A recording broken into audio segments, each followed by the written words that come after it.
Welcome to Coffee with Cappie. My name is Scott Brown, and I'm a retired captain with the New York State Troopers. I'm really glad you're here for today's conversation with retired New York State Trooper Rich Mattson. Rich has an incredible story to share, including the life-changing shootout in the Catskill Mountains in 2007 and the journey that followed. Let's get into it. I'd like to welcome our listeners to episode 1 of Coffee with Cappie. I'd like to introduce our very first guest ever, retired trooper from New York State Police, Rich Mattson. Rich joined the state police back in 2000, and in 2006, he was selected for the Mobile Response Team, or MRT, and graduated from the basic school in July of 2006. On April 24th in 2007, Rich's state police career was cut way too short after he sustained a life-threatening gunshot wound during a shootout with a fugitive in the Catskill Mountains. At that time, the state police lost another trooper on the MRT, Trooper Dave Brinkerhoff. Rich recovered from his physical injuries and throughout the last almost 20 years has continued on living a life, helping other people who've been through similar type of shootings, things of that nature. And Rich, I want to welcome you to this podcast. Thank you so much, Kat. So Rich, let's get right into some things here. Let's chat about your early days in Dutchess County. So you're a Wappingers guy. Yeah, born and raised. And I'm quite familiar with the town of Wappinger and the village of Wappinger Falls, and lived there back when I was a new boot back in '81. So take us through your early childhood. I know you were an outstanding athlete, specifically with soccer. Football. My apologies. You're talking, yeah. When did you start, man? I got wild hounds. They're unbelievable. You know, I lived my whole life, grew right up. My parents still live in a home right over there in the town of Wappingers. It's a very nice area right off Widmer Road. So it was incredible. And I got into soccer/football because I misread. Remember the paper they used to have there, Southern Dutchess News? Sure. So they said, baseball tryouts. But of course, I'm looking like, I want to play a sport. Here I am, like 10 years old. We grew up just playing in the street, tackle football in somebody's yard. I wanted something structured, so I did that, and I got the date wrong. So when I show up, I'm like, hey, I'm here for baseball tryouts. They're like, well, no, but we have this new tryout for, and a woman's looking, she's like, I think it's soccer. Would you like it? So I was like, my God, what is that? And it just turned out that a good friend of mine, the kid I knew who grew up behind me, he was behind me, and his father was from Holland, of all places, right? And so they were Dutch by nature, and they were like, listen, we're trying to put this team together. Why don't you join? So that's how I ended up joining. And I took to it really well. I was 11 years old. I was scoring all these goals.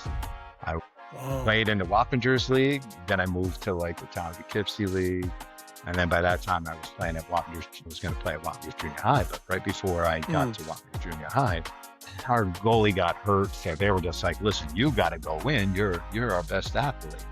I know nothing, and here I am in the middle of the game and diving around. And we actually end up winning, like I think 4-3.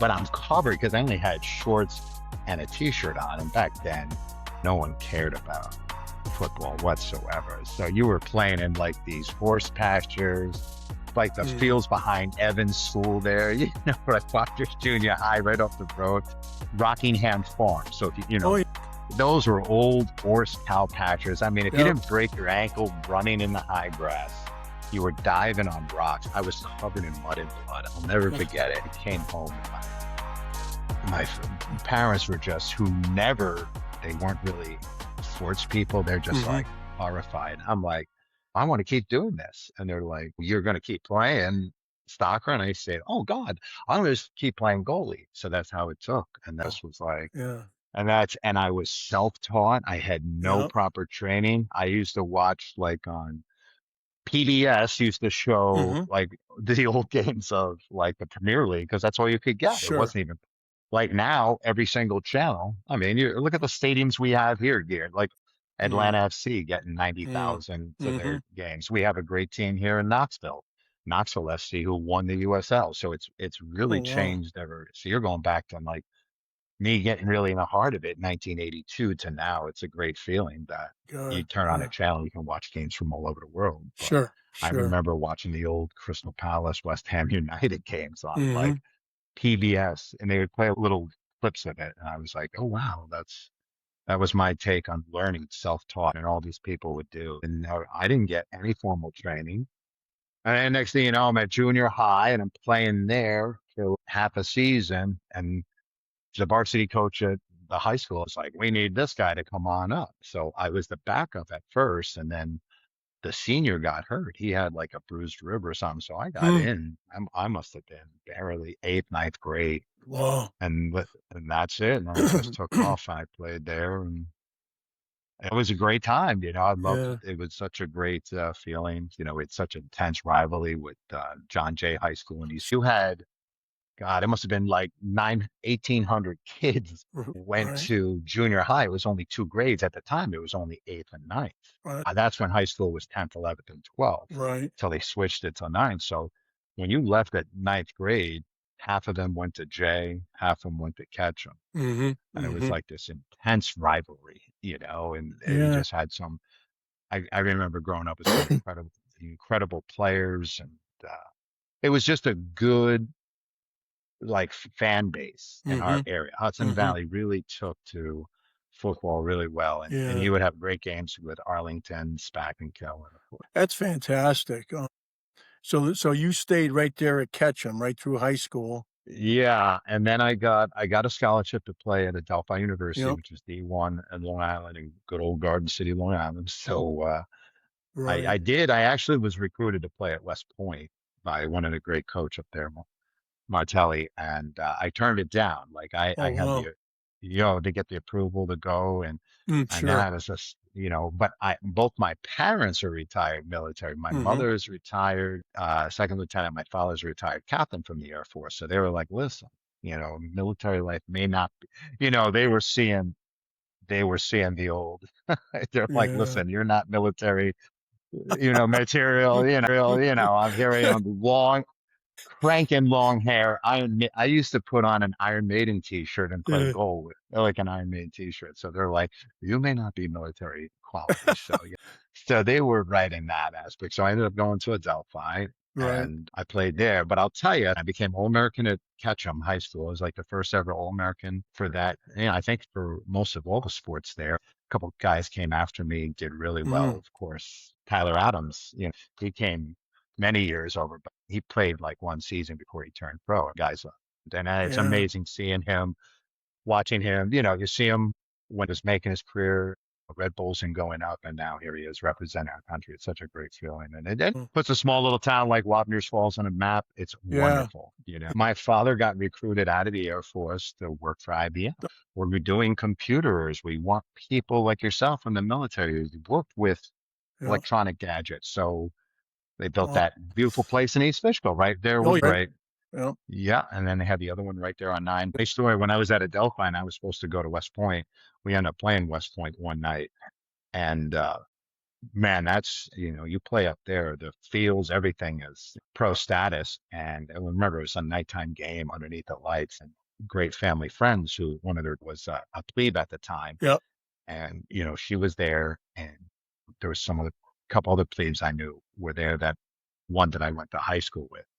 I remember that night we came out and I'm sitting behind, and this guy comes out and he goes, hey, I just want to let you know, we're going to be tearing you apart here. The fans are right on top. And, my hair is long, cranky, Yeah. and I was supposed to go there. Oh my God, they were so ruthless. It was so funny. Like I was laughing, there. Go back to Long Island, get in your IROC. You're here, but it was great times because Wow. there was such a great. It was like I said, playing football was such a great rivalry in high school and especially in college too, Yeah. because college was the last stronghold. There wasn't at the Right. time pro Mm. soccer had stopped in America after the New York Cosmos, and Right. Right. up until like the early '80s, and then there was like just the Super League. Like you had Yeah. great Yeah. teams like the Pancifians down in the city, Brooklyn Italians, and you had these cultural clubs that kept it active in the Super League, and you had some great talent that came out of there, but kept Right. the whole vision of soccer and football alive until Yeah. they had another second reincarnation, which is Right. now the MLS, which we have now in this country, which is doing very well. So Yeah. Yeah. So I know you played pro soccer. for the Long Island Rough Riders, Yeah. so after I played at college for a little bit, I picked around in some of those semi-pro leagues. I actually did play one season for Brooklyn Italians in goal. And then a lot of it was, which was great, is because these teams were run by wealthy businessmen who kept it Mm-hmm. alive. You would go and maybe play for, God, I'm talking $50 Mm-hmm.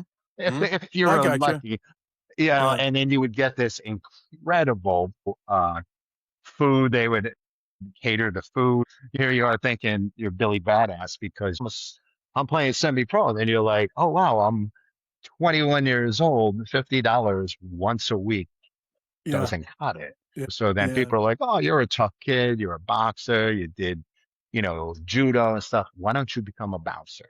Mm-hmm. And I was working in nightclubs for a long time. And, I was like, wow, you're paying me this money just to Yeah. do this and that, and then play once on Sunday. I was like, Yeah. here I am, you think you're like living a dream, Right. you get to Sure. get to you get to be somewhat of a semi-pro player, and Yeah. you're working in Yeah. nightclubs with, Yeah. beautiful women. Yeah. Ideal And dream. Ideal dream. I got it right here. Rich, early employment, social director, local clubs. Yeah. And then Yeah. I wrote bouncer. I was going to ask you because you might have mentioned that you either did skate or you would have wished you did skate. And can you clarify that for me? I thought in the past we talked about this Yeah, once. no. We used to, what growing up, which I loved, which I think is so far gone now, when you grew up in your neighborhood. Yeah. So you had to learn to skate. You Mm-hmm. had to learn to play football. You had to learn to play stick. I remember finding an old pair of hockey skates. They were a little tight and I was terrible. So I sat there one weekend. I remember his pond froze over. It was freezing cold up. And back then you weren't prepared. Maybe a thermal underwear t-shirt, long sleeve, two Mm-hmm. hoodies, right? Yeah. Yeah. Cotton hoodies, which don't last for Yeah. nothing. Cotton And I kills. was cotton kills, and I was out there skating around, pushing myself. And there was one kid that was a great skater. He showed me, and within a weekend, I became better than average Mm-hmm. skater. Mm-hmm. That's how we learned. And Oh, we would play, have like a log on the ground.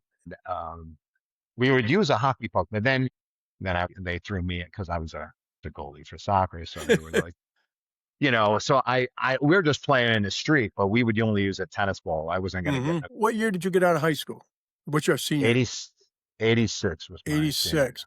So best kept secret is when I broke in at Fishkill in 81, one of the bureau guys, Mike Smith, said, hey, you're a hockey guy. And I said, I just come from college playing when I got on a job. And John Jay's looking for a hockey coach. And I said, year. okay. I ended up coaching John Jay's high school team.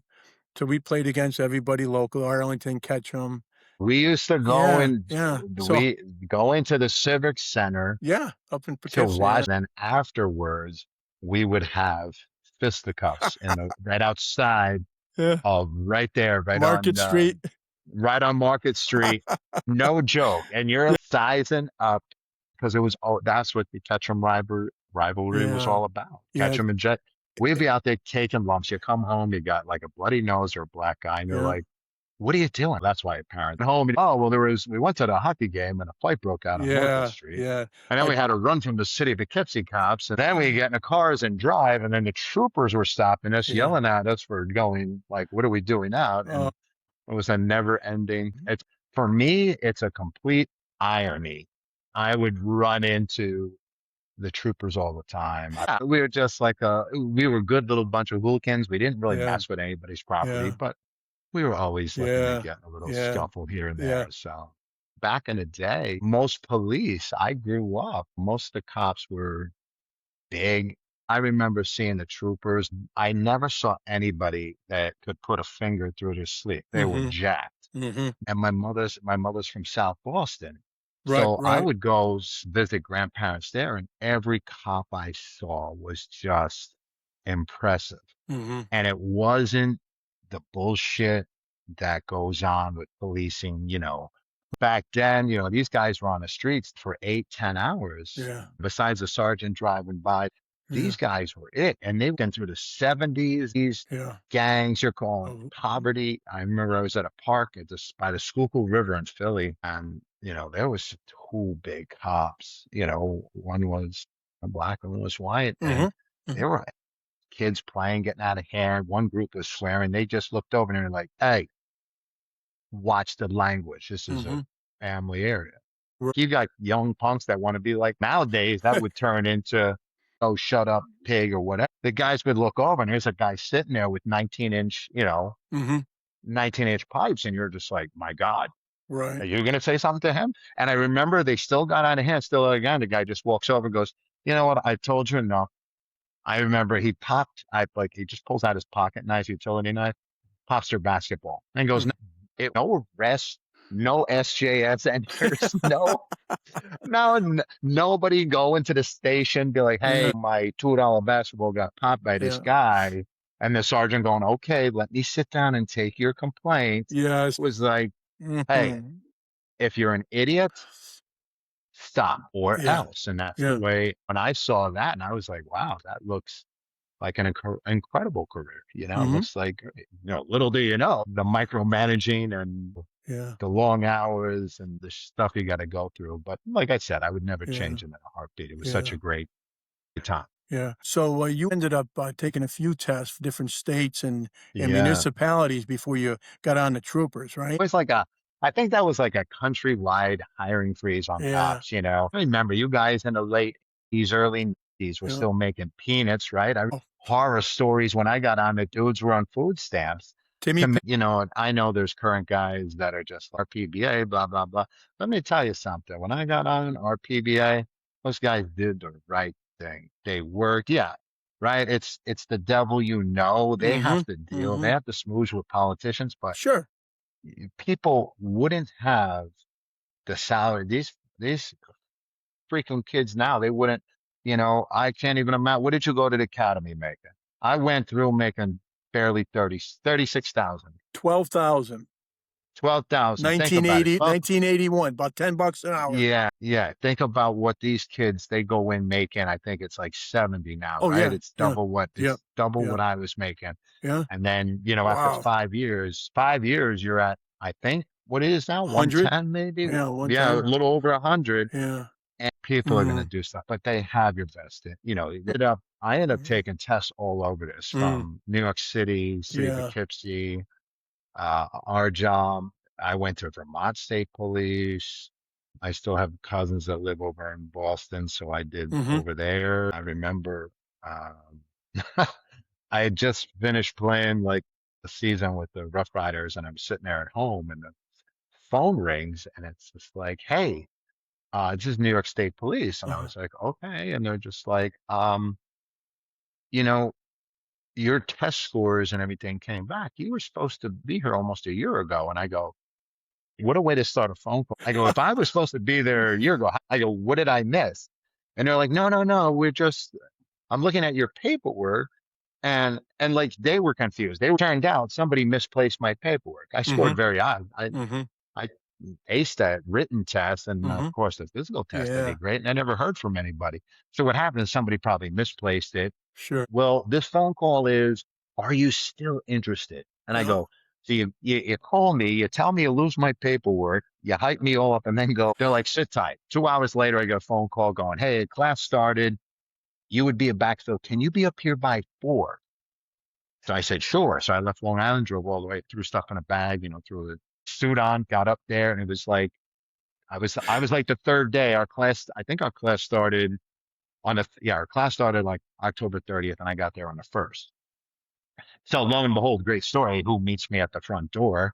because I'm walking in, there's nobody there. They're like, just sit there, total typical trooper. Yeah. Just sit there. Like they couldn't even be bothered with you, like you're like some scum or something. And I was like, oh, this is great.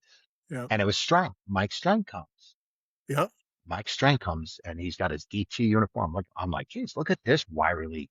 Look at this bad.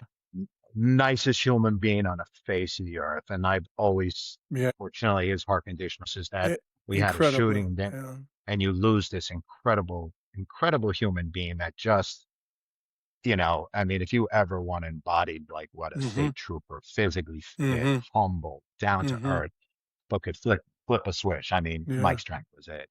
Every day you sit there and like, it just to lose good people like that. But Strength was there and he was great. He was like, all right, he goes, he's whispering, he goes, just be cool. We're going to walk. When we get around here, we can talk. He goes, I'm a Long Island boy. I went to this. And I said, I grew up here, but I was living in Long Island for like 4 years when I got on the job, 5 years on the job. So, it was good. So then I started on the backfill and then we graduated May of 2001.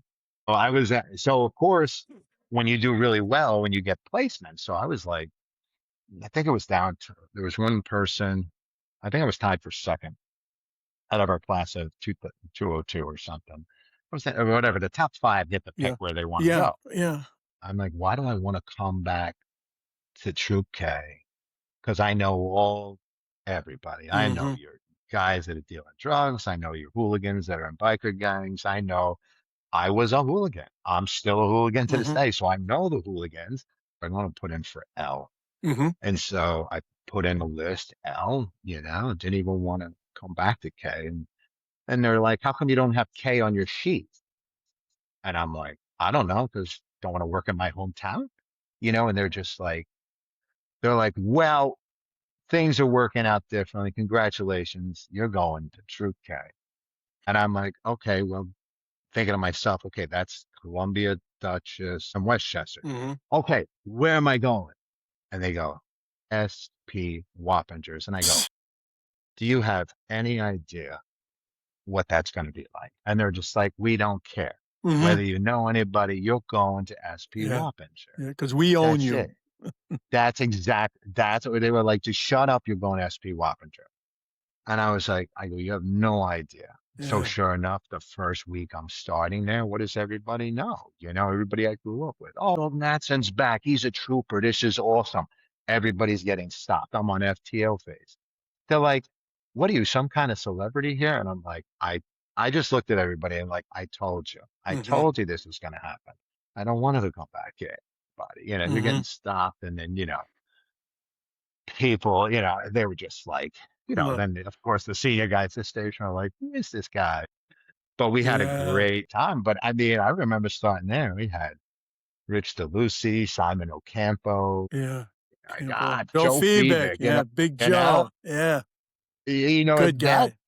He was the best. Brophy, Brian, Bro, all these people, Todd, Kara, Hurley. He had some great, like everybody worked. I was just like, what I loved about it, and I always tell people when I first started, when you get there and you get cut loose from FDO phase and you have a great station, back then we were 8 hours. Like I loved going to work. Like, and I wasn't a lifer. I was like, days off. I was still playing in soccer for Germania, our local, right over in Pleasant Valley, right there.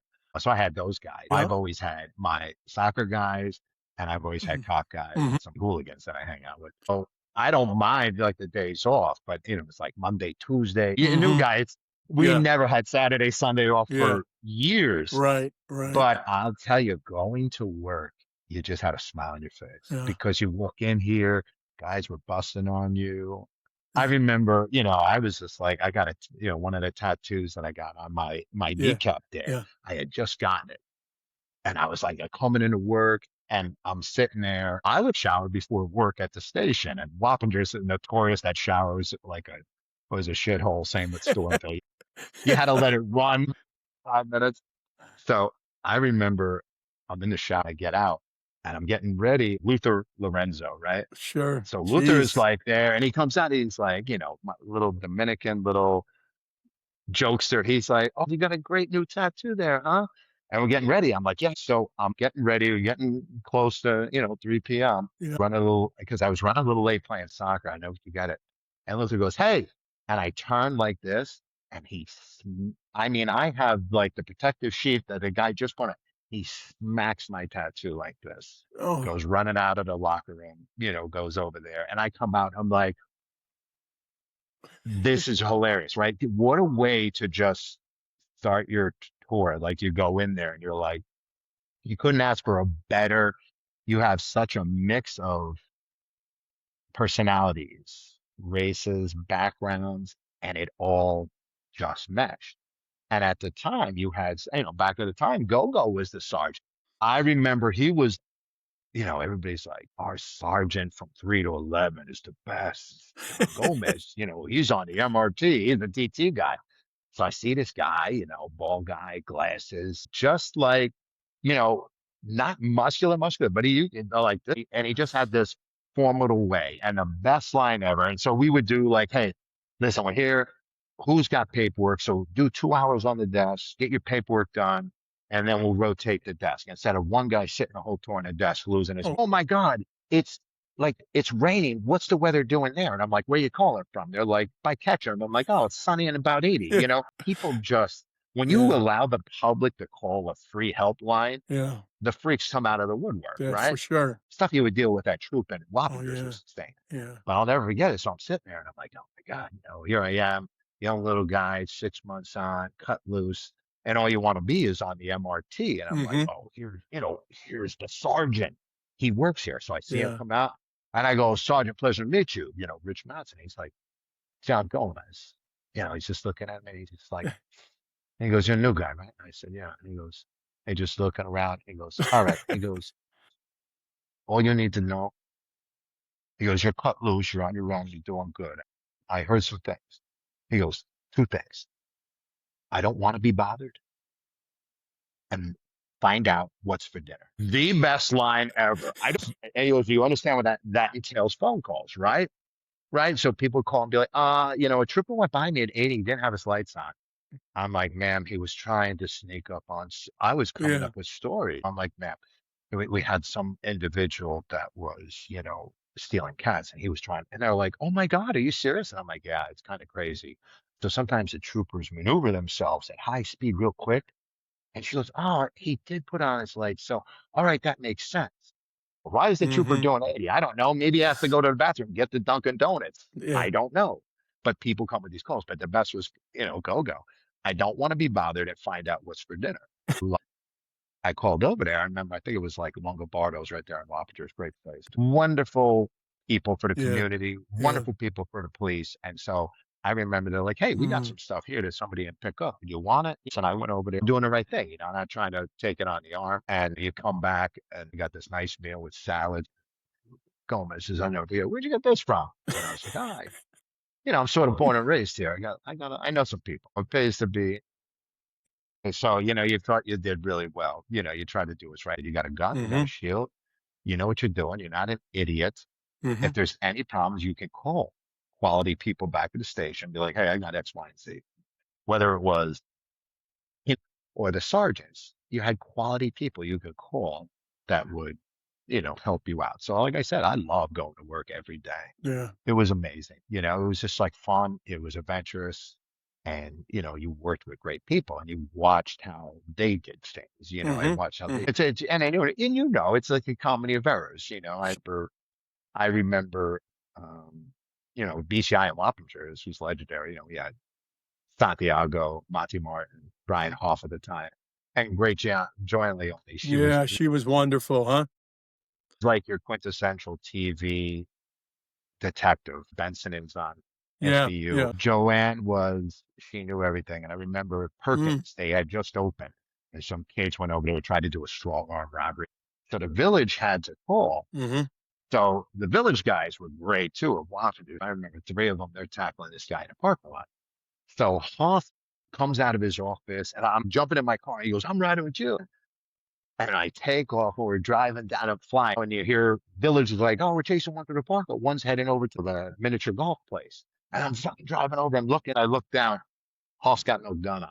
You know how you sit at the desk? I go, hey, good thing we're not going on a beef felony chase here and foot pursuit, and there's only one gun. And he goes, oh my God. So I go flying around the back, and I said, listen, I go in the back, I see the kid, he's running out of gas, and we get out, and him and I had a great laugh about it. And I was just like, I go, good thing we don't need two guns here, because it's one of those, and that shows the stress. Police working is 8 to 12 hours of nonsense.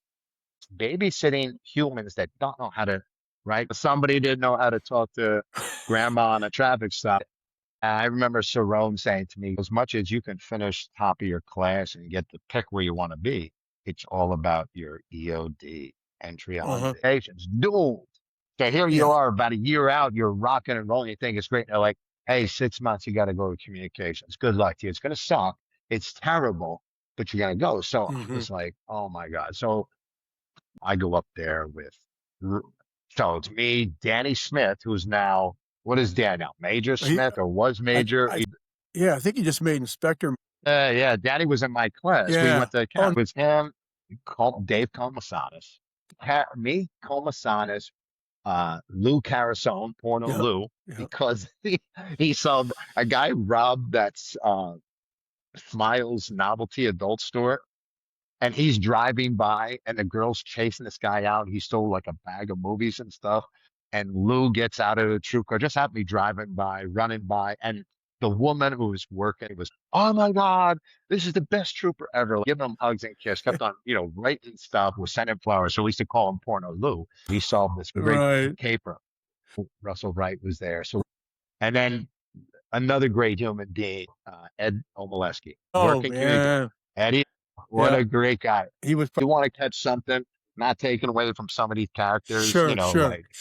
Dredd and all these guys that go out there, but Eddie O loved his fishing and stuff. So when we started, that's where you get the circus. Everything, it's nonstop, calls are coming in. Yep. So I'm sitting there and everybody's like, hey, the lines are taped. But the way they're saying it to me, okay, they're taped. Right. They're like, no, seriously, the lines are taped. Time maybe you're just like, you're trying to do this job, you hate it, you're like, stay police, Trooper Mattson. Then it just got to the point where you're like, stay police. And then you were just like, hello. And then people are like, is this the state? It was like by the third day, you were just like, yeah. And they're just like, is this state police? I go, I said, yeah.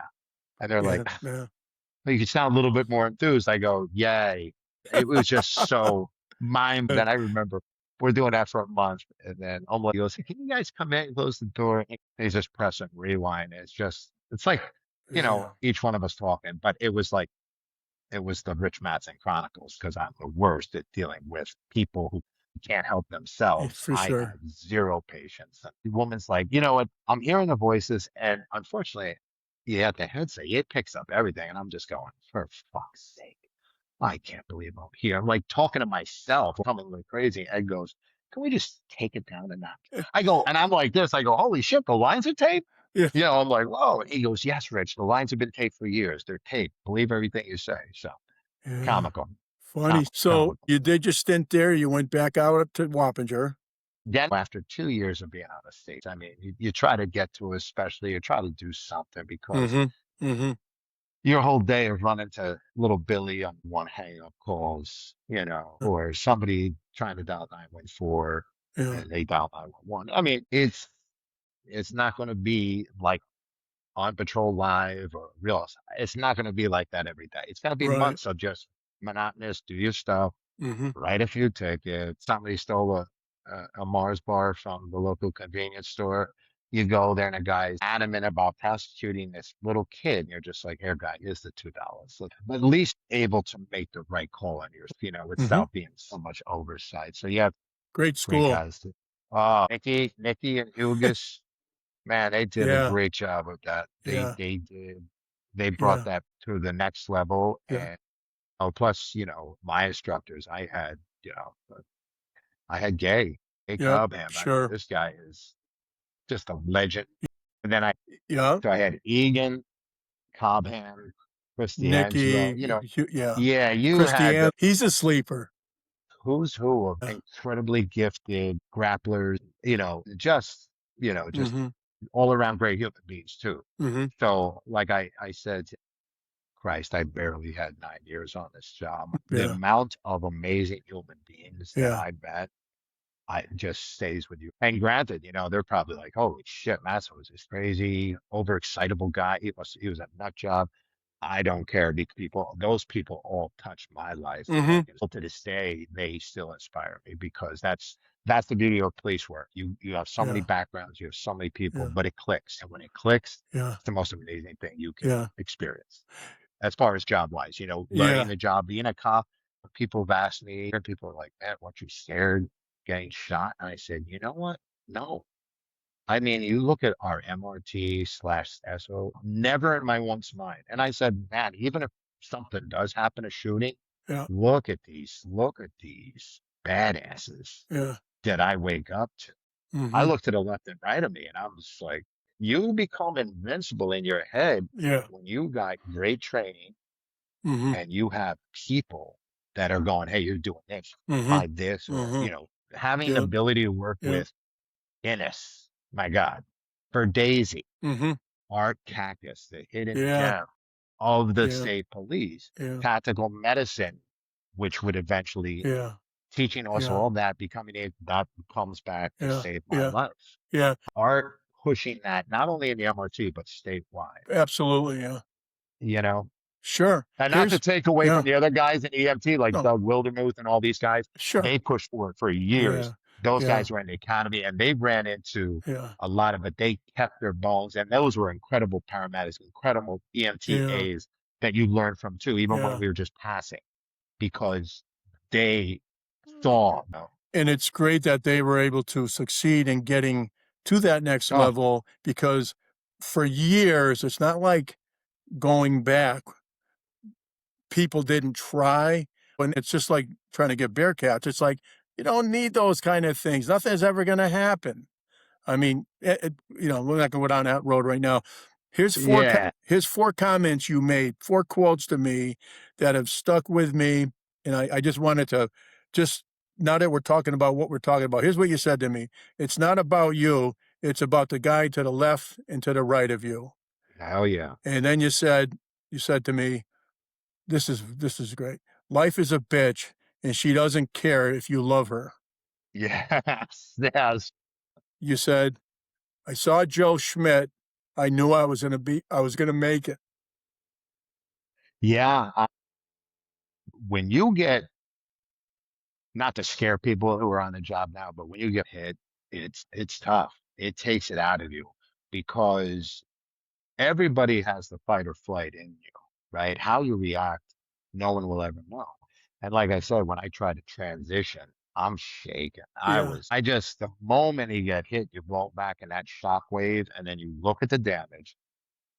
It happens so quick that your mind catches up to your pain tolerance, and then you become this sickness in your stomach just because that's your fight or flight, because your body is like dealing with this traumatic injury, and your mind is like, dude, that's purple blood. You're fucked. You have it's almost like Animal House with the angel and devil on the shoulder. Like, wow, look at that shit, go for it. But it's Mm-hmm. the reverse. You're like, wow, I'm someone, it's not paper towel again. Somebody real is shooting back at me. And to be able to control your mind, like I said, if I never worked with great people, you just have to start trying to calm yourself down. And Mm-hmm. like you said, if Joe doesn't come up those stairs, not knowing where this guy is, you already got shots are being fired. Yeah. He takes an extreme chance to come from cover to rescue me and to bring me back to a secure area.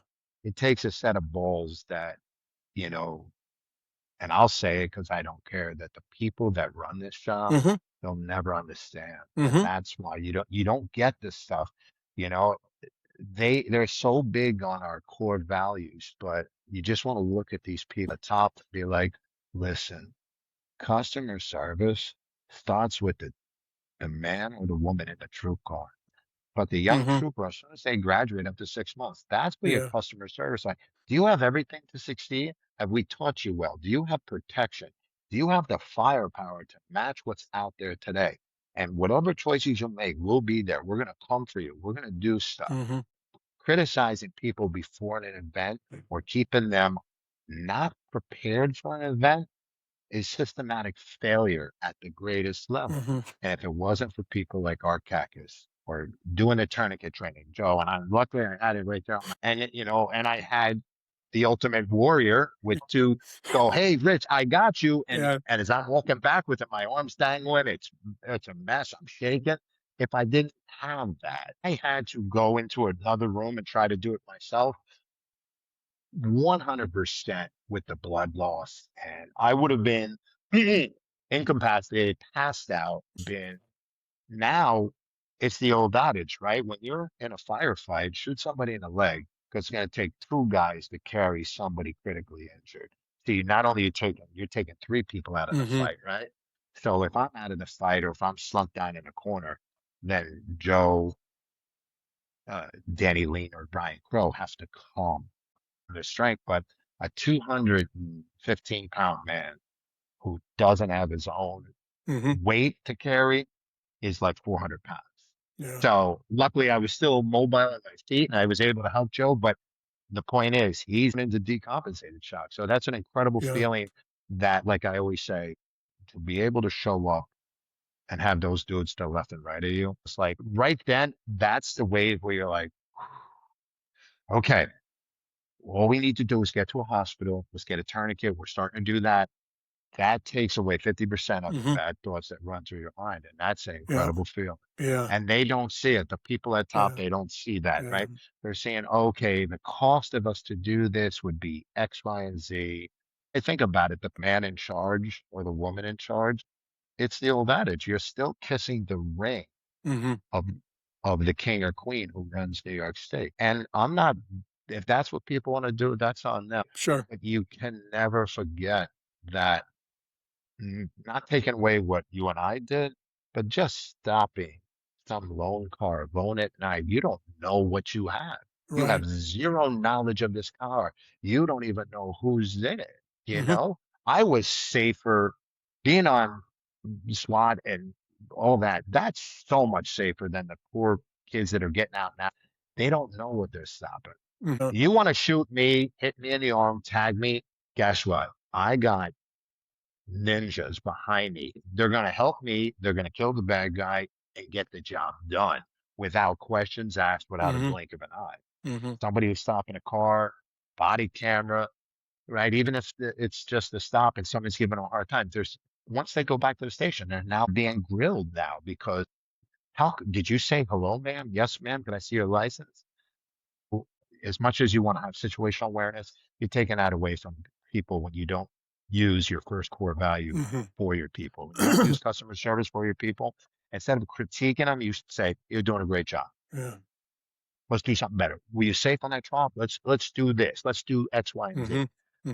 If you're not evolving, you're failing. And it's not every year, it's every week. It goes from months. In this day and age, in a high revolution with everything in computers, if you're not doing something different shift, you're failing. Thank God that Joe was where he was to be able to come to you and go from there. Because I got to tell you, what really stands out to me with Chattapia going through your mind is when you got tagged and your M4 dropped and it's hanging from you, you knew enough to grab your Glock. The last thing you want to do, it's one thing if, and I was standing up and I was fighting going down to one knee. Would I have been able to if this dude popped out the door? I don't know, right? I think being able to be triaged, say there was multiple shooters, putting a tourniquet on my arm, keeping up high, holding a gun here like this, whether it's my M4, sitting on the floor, just protecting the guys if I need be, if somebody pops around the corner. That could be possibly been done, but like I tell people, stay physically fit. The moment you're 11 years old, 12 years old, and you start and you're working out and you can see what push-ups and sit-ups and pull-ups do and how your bodies grow, and you can see how the chicks all dig you at a young age at like 16. Stay fit because it solves so much problems. Like getting to the hospital, Joe gave me Joe getting a tourniquet on, get me to the helicopter, Margaretville triage the best they can, but they cut off the Mm-hmm. tourniquet, doing all that, getting me Mm-hmm. to Albany Med where, the rock stars are, Mm-hmm. repairing arteries and stopping arterial bleed. Right. That's that golden hour. Yeah. And everybody did their job from the moment I got tagged, from Joe to the pilots to the trooper that was in the. I remember when I first went in there and Joe got me in the helicopter. We got the doors open on H-1A, and I am just like still going in and out. And the young trooper's just like, he starts shaking my leg. He goes, wake up, Rich. And I was like, I got you, I got you. So he was making sure because Sure. when you close your eye, when you close your eyes in decompensated shock, sometimes you won't wake up. Sometimes it would be, it would be a bad ending. And it's just, Yeah. between the pilots flying, CNET guys who I'd never even met came out of nowhere because the helicopter couldn't land at the first hospital, it was so small. You're just looking at how we go years, Mm-hmm. Mm-hmm. years, and it just shows you the incredible. What people don't Mm-hmm. realize about cops is it's the Mm-hmm. most mundane job you can do in the world. Right. It's the same and same out. But when that red button gets pushed, Yeah. I I saw human beings with capes on. Yeah. Nursing staff, 30 years nursing staff. Probably worst they saw was a car accident, bad flu. They cut Mm-hmm. the tourniquet off because Albany Med wanted a whole camera picture of the thing. Got a gaping hole, right? I mean, Mm-hmm. this is the gape I've seen you showing you the picture, pouring in. The poor nurses are just wrapping it with towels. Yeah. So from them to the PA, to the doctors there, to the great staff of Dr. Yule, all the doctors, Dr. Chow, Mm. plastic surgeon, their beepers go off. And to like listening to them when I'm going into, they're rushing me operating room, cutting Mm-hmm. everything off, nurses, and the doctors are sitting there scrubbing and they're cranking. I never forget this. For, they're cranking the album For Those About to Rock by AC/DC. So what I realized is, before we do a raid, listen to my death metal, heavy metal. Okay, I'm going to do X, Y, and Z. And then when you get your game plan, you execute your raid. Here I am, not even 2 hours later doing that, fighting for my life. And I'm laying on a slab, totally naked. And I hear AC/DC playing, looking at doctors like this, scrubbing, going, we're going to do this, this, this. They got this incredible game plan, listening to, and the flip side of the coin. Here we are listening to heavy metal music, going to do a Yeah. raid, going to save the day. They're listening to heavy metal music and and I was like, that's incredible.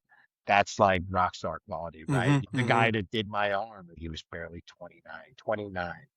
And it through my artery. I'm like, so you're a top Mm-hmm. vascular surgeon at 29. Maybe I should have been like boxing in a bathroom at Catholic school. I should have been paying attention a lot more, but instead of gambling and boxing. But that's what I loved about that whole scenario, from our team to the BCI day that day, to Yeah. everybody's SB Sydney, to Right. Margaretville, Right. just aces. Mm-hmm. The volunteer firemen on the wall, right? They could be like, oh, look at this. This is this little cocky tattoo mother, it does all these podcasts. But you know what they did? They were just like, we're going to make sure this guy survives. It is amazing that you have that, and that human quality, that Yeah. human nature in everybody that day. And that's why I always say, man, I gotta live 1,000 lifetimes to pay people back, and they dropped everything to save my Yeah. ass. Yeah. You guys, you must have pulled a Trump I'm going to because tell you something. It wasn't like there were, well, besides the guys you mentioned before that may try to roadblock you, it wasn't happening. And I can just tell you that because even though there was some issues between me and the two individuals as to why I even left in the first, is they were like, well, who do you want? And I says, this is who we want. And that included you, for we were doing a Troop K and a South team and F Troop and all that. Was Johnny Gogo and Ron and myself were like the three main guys making the decision. Once the whole chart thing, oh yeah, he's good. IAB good. It was like great because we need this guy. And yeah, if anybody was able to block you back then because of tickets or lack thereof, or because you got tattoos on your leg, shame on them. That's all I'm going to say. And here you are, life's taking but its course, and unfortunately, like it's any business, right? yeah, You're gonna have people, bosses that don't like you. They look, yes, am I loud? Am I cocky? Am I everything and a bag of chips? Yeah. Oh Christ, look at me. I go in, all my legs are, when I first joined the state Yeah. police, Yeah. I'm everything that's wrong in the embolic. But with people, I've never had a sip of alcohol, never did. I would never try to hide that. Or like, Christ, I had to work with this guy. I'm loud. And, you want that client professional. And I think for people that that undermine it, whatever the reasons they have, I don't, Mm, like I said, that was mm, that. It's been 19 mm. years. I could, yeah, like I always say, if you live in the past, you pay rent twice. Yeah. I was just grateful for everybody that I did come across, good or bad. And the state police is a very storied organization. And I Yeah. think that if they just look deep inside a couple times, a little bit more, they could really take off Hmm. because there's so many other departments that are doing that. Yeah. And you know what? Change is not bad. It's if you're not evolving, you're gonna hurt the membership. If anything, like I always say to people that are cops, never stop being a cop. I loved being a cop. What I hate about it is that tragedy's gonna come, man. You're gonna wake up one day or you're gonna come back from work and be like, hey, that person I went to the academy with, or that person who I enjoyed, he transferred out and he was in his car and he got hit and he's not. He's dead. Hmm. And I think the loss that you feel, it takes so much from you, especially if they're Yeah. really close to you. Yeah. But even if you're like, hey, I know of that guy, this, that, having to deal with death from car accidents, that's one thing. That causes a lot of police to have trauma too. But when you see death within your own ranks or your own people you worked with, Yeah. it takes its toll. Our EAP has done a great thing. Let's keep going at that. Let's really make that a focus so we don't have to worry about Yeah. bullshit in the Yeah. past. I, Like your articles, like your 2 years of insanity that we ran into on the MRT as a lasting effect. I mean, we're yeah. lucky we got out of it what we did, Yeah. but in both instances, it definitely could have been avoided. Definitely could have been avoided. Yeah. And it's the old adage, show of force. If you show up in numbers, it's going to save you. Yeah. When you try to cut corners to save overtime, this is what you get. Hope, This you is what know, you get. hopefully lessons learned are if anybody's read I that don't know, article, man. Lessons in blood, lessons in blood and lives is a terrible lesson to learn. And you and can't, I an agency can't exchange one for one when you're talking human oh, lives. We're yeah. talking about our Yeah. guys or our troopers or any member of any police agency or fire department, Oh yeah. etc. Is there's not an equal exchange to save a 5-year old that's drowning, or you risk your life to go save that child or person or going into a house fire, things like that. That's different. But a bad guy and he's killed people already, there can't be shortcuts. And if there are, there could be repercussions. And Lives it. We you live. guys have Yeah. directly lived through it. And Like, it's terrible for everybody. Hopefully the right people in the right chairs, no pun intended, things just hopefully the jobs continues for decades and we continue to do some great work out there because today we got some phenomenal troopers of all oh different yeah. ranks, men and women, and I wish them all the best and safety. Things happen, right? Yeah, and it's situational, and it's hopefully the tides do change, but I Yeah, mean, unfortunately, when you do this job, it's life and death always rests in that. yeah, It's a split second away. It's yeah, it. yeah, You go from enjoying your free cup of coffee at Dunkin' to holy shit, yeah. what's Well, what's this? here's your the fourth quote. Life doesn't always fire warning shots. You've shared that with a lot of people, and a lot of people are using that line. And maybe it's been around for 100 years, but how true is that? Yeah, you just going into, like I said, you qualify, you train, you're training on paper targets, and that's wonderful. I got my 250 pin. You think you're all invincibility. It's a paper target, and not the it's Murphy's Law, right? Yeah, One of the greatest. Another ESU guy, Peter Segretti. Well, amazing human Yes. being. Once again, Yeah. just That whole wealth crew. of knowledge. Yeah. All those guys, Yeah. Frankie, Richie, all those guys that we Yeah. were able to train with and Yeah. learn with, just tremendous knowledge, right? What I remember Segretti telling us, listen, it's a shootout, and whatever gets you through where everybody's good, that's what works. That's what we're going to do. You follow your training, but shit's going to come apart. So you follow your training, and if you can get through there with your training, Mm-hmm. then it's a good day. It may not Right. look good on paper. It's like this, like I've always said, anytime if I could trade back, like, listen, if this story ends, it's the sliding glass theory, right? I get shot. Joe helps me, gets me out the door. Bad guy comes around the corner, Brink shoots him. That story ends, and I'm still not on the job. I could care less, Mm-hmm. right? Everybody walks out of there. Bad guy's dead. I got a permanent middle finger, left arm, and there's bosses that don't have to deal with my little crazy antics. So be it. I'll take that shit. I would trade that in a heartbeat. If you can bring back Joe and you can bring the same, I mean, poor Donnie having to go through what he did in that Sure. recovery. I mean, I look at shit like that. It's, I'll take it all day. Like I said, I love doing what I did, but knowing that if you could foresee what was going to happen, like a crazy Minority Report, if I saw that I'm getting shot, you could tell Brink to be like, "Hey, stay here, don't do a thing." Not to say a person, but Yeah, I got you. just stay, Yep. just stay. Yeah. Life, that's a firefight that we win. Yeah, I'm out, I'm retired, but we're all alive and laughing, doing Mm-hmm. podcasts.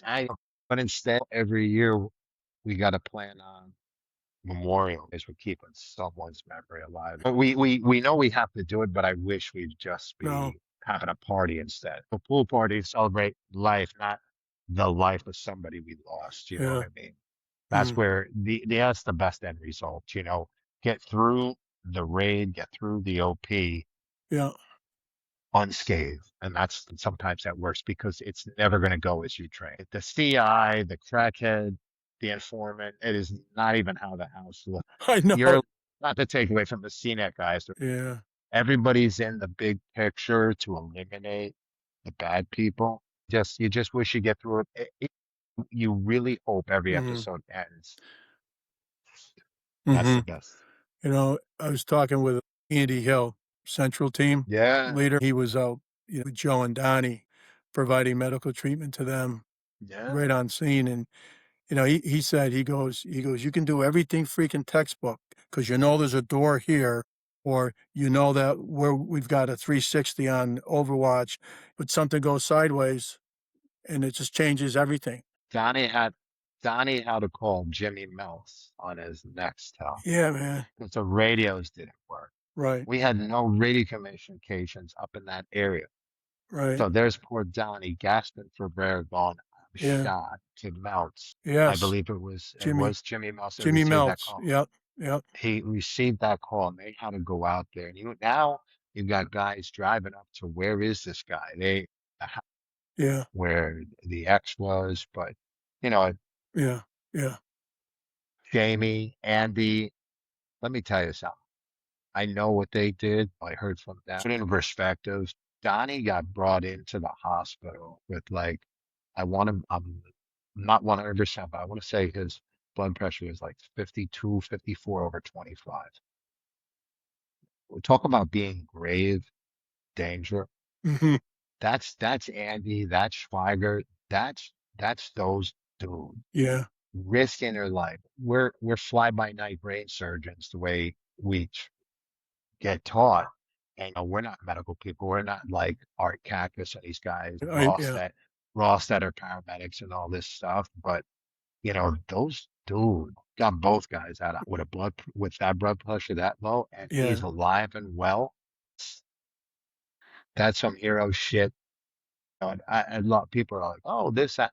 I don't even know. That's beyond hero shit. Paulie, Antonovich, and Meltz, and Jason Selden pulled up security, or thank God those Here's guys the were there. background on that. Yeah. So prior to those guys get shot, right, we pull up Bob Murray. Yeah. Got his canine. Sure. We have a Rottweiler. Yeah. We're on some shitty street up there, Bachelor Hill Road, dark road, dirt roads. There's no street lights. So they see the figure. They see somebody told them, I just saw Bucky Phillips. He's going across the back. You have a Rottweiler canine. It's 1 o'clock in the morning. I have him in sight. Gonna release the dog. Stand down. Stand down. He had already shot Trooper Brown. Right? We have attempted murder. We have a canine. Dogs move like there's no tomorrow. Sure. You let that black and tan Rottweiler go. Yeah. Phillips is the Swiss cheese. He's on the ground Yeah. with this dog. Oh, absolutely. Massive. Absolutely. Murray was right. Release the hound. Mhm. No, stand down. And I pull up and I'm like, what's that dog here? And I'm listening to the guys who are like, Rich, you just missed it. We were going to release that dog. They told us to stand down. I'm like, now the guy's gone because you heard him go into the woods. Now you're hearing some ATV in the woods. It's pitch dark. Yeah. Who's not releasing a canine Right. whose only job in life when that door opens in a car is like, okay, who's not in a uniform and who am I going to fuck up today? Mhm. That's all they know. Mhm. And this whole thing's over. Once Mhm. again, it's a situation. The canine takes him down months before Joe and Donnie get shot. Mine's a little different. Mhm. I'll take my wound. I'll leave this job. Everybody's alive, right? He's alive and well. But don't tell the North, don't have Mhm. the Albany team coming to help us, right? We leave the Central team. Don't have the Albany team. Oh, you got to go back to CSER train. Don't have the West team coming down. Well, you guys got to stop. We're not doing this because some assistant deputy didn't want to pay overtime. Mhm. 8 guys. That was a big farmhouse we went into. Let's just send 8 guys to this thing. Let them sort it out. Meanwhile, the Central team was up for like almost 20 hours trying to find this idiot trim before we did. Right. Let's just send 8 guys. I live in a 1,000 square foot home. It's going to take 8 guys just to hold security clear this place. Yeah. We're talking 3-story farmhouse. You want 7 dudes to go in there. When you had all the dudes coming, you had all this equipment. You could have had somebody went, holy wow, there's 30 dudes all dressed in black with guns I've never really seen before. These compact little submachine guns. Maybe I should give up. Mhm. Maybe this is not my time to go out and blaze Mhm. guns. Maybe he Mhm. says that. Mhm. It's the same thing up at Phillips. Release the dog. Yeah. Get the bad guy. He'll get over a couple bite wounds. But going back to the Phillips detail, they spotted him. And when everybody's like, why don't I release the dog? They heard the rumblings. If anybody spots Phillips, you will wait and we will march him out. We know this guy. This is what I got. We know this guy. He's a petty thief. He's not going to shoot anybody. I go, and I said, this is what got me in trouble because they were upset. He goes, he's not going to shoot anybody. I go, we're here because we're already here because he already tried. I go, you don't think that's attempted murder? I'm talking just like this. There's some fucking lieutenant and captain. I go, he already shot somebody. I go, what are you doing? And then as that progressed, we got to the point where we had HRT, and you had our bosses. We don't need the FBI. HRT, maybe FBI local, they can hang out because we got him. He's never been in the woods, was never in the woods. He was in the woods for 6 hours walking some stupid trail. Because you know why? He had a network of homes he would sleep in. Mhm. No one in the history of craziness is going to live with Mhm. those black flies or wherever the hell they were up there in Yeah. that part of it. Yeah. Murderous. Yeah. Murderous. You're not tactical command supersedes your Kool-Aid drinking medal that you want to get. Tactical supersedes this. And I'll never forget it. Mhm. Without the 4 We're down to like 4 or 5 MRT at all in that before the whole shooting. He robs the gun store, right? And so the woman who owned the gun store is allowing her friends to come in and use her high-speed internet. So this guy goes in, Rob. So I remember I show up, but it's me and the West team, Mike Walnowitz. Matt Walnowitz, Yeah. Mike and I show up. He's got all the firepower we have. Yeah. And he makes the statement that they caught on a tap after he robbed the gun. So we get to this woman's house. I'm like, what are you doing? Where's your security? Why wasn't these guns involved? I don't know. What are we going to do? I'm like, well, first the ATF's going to have a real hard look at what you're doing. So now Mike is making the call going. He has the same firepower we have. So then lo and behold, that night ends. Try to get sleep. Some sergeant from Fredonia calls me. He goes, hey, can you get in here? We have a situation. I go, what's the situation? He goes, we have Phillips on tape talking to his daughter about how he's going to drive down, sit across from SP Fredonia with all the guns he stole, and open up at all the troopers he sees walking in and out of there. So now it went from, he's not that guy. He's not going to shoot a cop. Now they're scared shitless because now he's got the same firepower. He's already threatened he's going to shoot up the whole place. I go, so I get there and no one's around. It's just me. And I'm like, well, here's what you need to do before the other guys get there. Somebody gets get on the phone. Yeah, I called ahead and I said, you need to send the whole MRT. We need another tactical team. You need to call Jamestown Police. You need to call Chicago County SWAT. You're going to need a whole lot of guys. You're going to need them. And you're going to need them now. And someone's going to have to write checks and make sure people are fed, people are housed. Because you didn't want to do this in the first place. You wanted to cut corners. You had the FBI. We had the FBI with drones there at one point because they think that they have a state police patch on. They can do it better than those that realize, hey, we're the machine behind the warriors. We know how this works. So we're here to help you. That's not taking help in a basis and not realizing that when you push somebody who has nothing to lose, they're going to go to the deep end. He's already proved it with Sean Brown. You didn't think it was going to come. And I was in that same position Joe and Donnie was. It was me, Cruz, and Stone. We were there during the day. And I remember we're sitting there in that little field and I go, Jesus, this is so wide open. And there's a whole field of cows and something spooked the cows. And Stone looks at me, he goes, you think what I'm thinking? I'm like, yeah. So I start creeping over there to see what's going on. But who knows if this guy was eyeballing that location prior to Joe. And then they're like, how's that location? I go, it's wide open and it's dangerous. So we all got the bad feeling. It was during the day. Like we got out there at 6 at night. I said, I go, don't put anybody there. That's a shitty spot. So then I went one more day. Then I went on my couple days off. Third day into being off, I get the call from Innis. He goes, hey, I just got to let you know. There's Joe and Donnie. Just got shot. You got to get to Albany. We got to come back. And he goes, I know you and Joe were close. He goes, it was Joe's not going to be. So he had to, you just had to get, I'm driving a car and I'm like, oh, great. Barely just graduated MRT in July. Poor Joe is not even a month later. And you're sitting here going, wow. And then you're just like, I told you. Then you get back up there. You're like, you had to make this shitty call. And then the worst part of the whole tragedy, I remember right at the end, he steals a car in Pennsylvania. We're chasing him. We got minivans. I got myself, Cruz is with me and Riley at the house.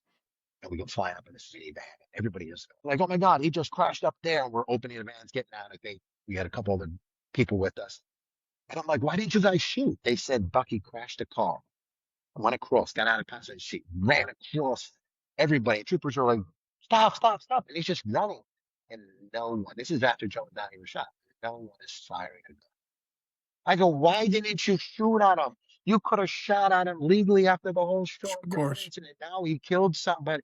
Why aren't you shooting? And I'm not trying to yell at people I work with. I'm like, why wasn't anybody shooting? And then they said, they're telling us on the radio, it's not us. We had this, the infrared up. And then he stopped. we held this ground, and then the rest of the teams came and then changed out. Remember, Daisy was there, had the elevated him and call over, elevated snipers. Remember, he's coming out, and I'm looking, I'm on the hill. I guess he came out to two other Pennsylvania cops yelling, don't shoot, he's unarmed, because Daisy was already, I think he was ready to cap out because he had Yeah. shot at the time. He had just shot. Yeah. He doesn't want to come out. He ain't going back to prison. He's looking at attempted murder of a cop. Mhm. And they don't get it. And that could have been over. You let Bob send his dog back. It's just like, it was terrible. Yeah. Terrible. Yeah. Well, So that's your policy making. And I don't think it's really changed much since 1917, Cap. on the ground, need to be making the decisions.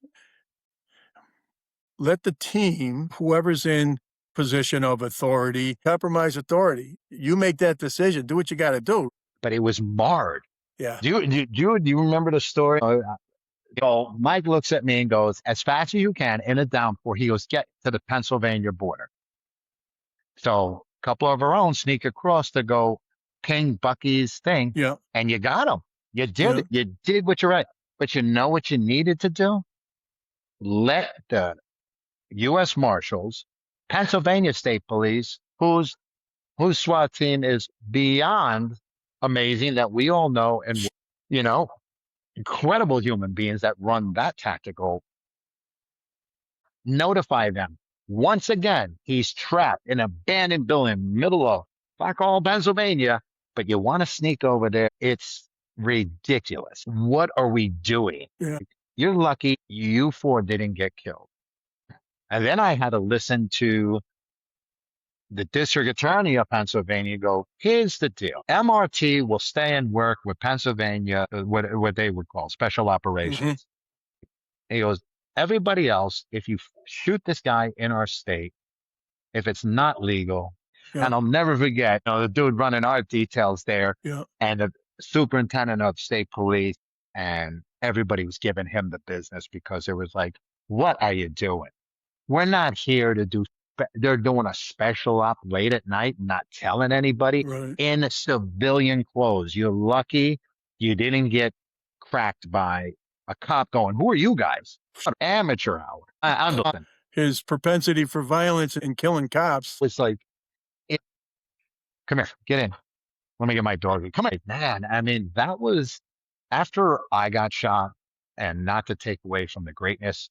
Not that, believe me, there's some great bosses on the state police. We had some great bosses, some incredible bosses at the time when I got shot, and I will forever revere them. There's some amazing people that we reached out, and they still reach out to me. Mm-hmm. If you go about thinking you're better than everybody around, even like the small village cops, they were so crucial up there in Fredonia and Chautauqua County Sheriff. They know people, they deal with them, they know it all. Work with them. You can say, yes, we're the state police. That's great. But you know what? It's the same team. Same team. Just work with them. What's sad about with the FBI is we worked and trained with those guys with the MRT, and is saying, no, the FBI's not coming back. Why wouldn't you use those guys?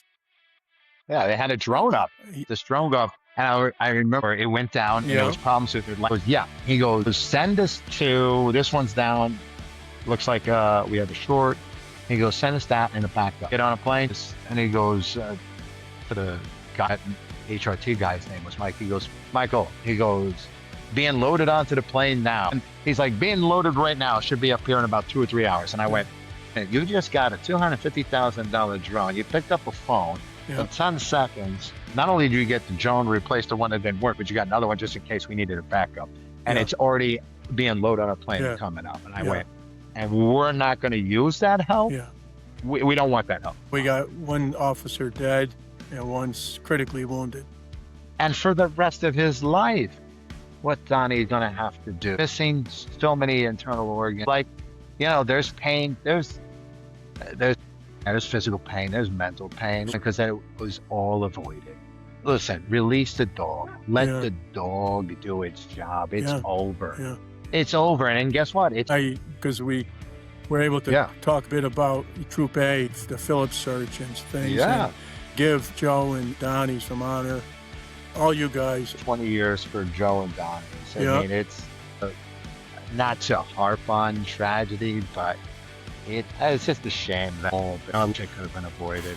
Yeah. It's not the tragedy of somebody like, you look back of some of the great tragic deaths that we had, like AJ Spears. He finds these robbers, he gets in a shootout with them, actually shoots both of them, his life was taken, but we need to take care of the members.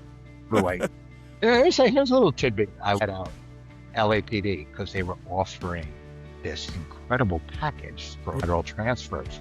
Oh. Yeah, so I almost, before I made the MRT, I was going to do this. They paid your moving costs, and I was just like, you know what, if I don't make the MRT and go out, why not go out there in sunny California and patrol Pacific Highway on a house that I'm at. I'll be in shorts and tattoos in Manhattan Beach. Right, there was the captain who became the deputy. So he would walk around a clipboard and go, "What's your name?" And you would tell him your name, and he'd be like, "Oh, you don't have enough seatbelts." I know that the ticket thing came up. I interviewed you, and with Ron and HR. There was just a lot of people did right by me, EAP. Go did right by me. Yeah, Go tried to get me to come work with him in counterterrorism. Yeah. He's like, "Don't retire. We'll get you a job there." Yeah. Oh, and I was sitting there, I was like, okay. I heard through the grapevine. And this was like really what made me retire. And you don't know this story. Go said, "You come work with me in counterterrorism." And I was just like, all right. And then I heard through the grapevine, people I knew who were best and seniors and stuff. They were like, "Wait a minute. Why is Rich going to be promoted to BCI, where I went through an interview and I wrote so many tickets, and he got shot, and he's just going to come into counterterrorism. Somebody else deserves that position." And then when I went up to see Corbett, because he was like in charge, and he was like, "We don't want you to retire. We're going to do X, Y, and Z for you." And I told him that story. And I said, all due respect, and I know he passed, but I don't know you, you retired. I said, "I heard about you. You're a great guy, and I appreciate you taking me to lunch and doing this." I go, "But this is what I heard in a grapevine." And I said, if people have their panties in a bunch because I would go from, I thought we were all like teammates, are worried because they want that job before I did it. I said, "No, I don't really want to be here." I go, "It's the old adage. Once you get shot and you go through, I'm a constant reminder what can happen if the day goes wrong, right? You see me walking around, I got a fucked up arm. It is." And I said, I don't want people looking over going, "Oh, look at him. He's the one that got shot." I said, "You know what? I think I've had my fill of being a cop, and it's only been 9 years." I go, "So I think it's better that I just go. I'm just going to, get more tattoos and tan by the pool." And, people are like, "Oh, they gave you the sergeant ranking." I go, "No, they didn't. They gave me a technical sergeant ranking. But I have a trooper salary for my retirement." Oh, I got trooper salary, 3/4. So that's pretty much my life, and I live happily in beautiful Knoxville, Tennessee. Enjoy the warm weather. Yeah. Sleepy little town, Knoxville. Oh my God. It's not. It's a huge city. I mean, for anybody who listens to this, if you want a job as a state police in Tennessee, they're hiring because they need to fill so many positions. It's a great atmosphere down here. I mean, like I said, for the ones I've met, they find out your story. They do.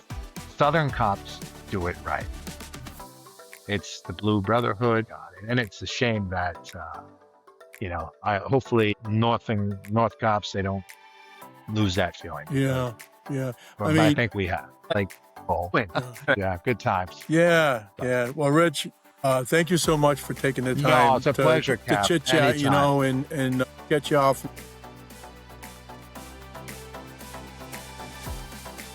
Thanks for spending time with us on Coffee with Cappie. A huge thank you to retired New York State Trooper Rich Mattson for sharing his story with honesty, courage, and heart. We really appreciate all our listeners tuning in, and we'll see you next time.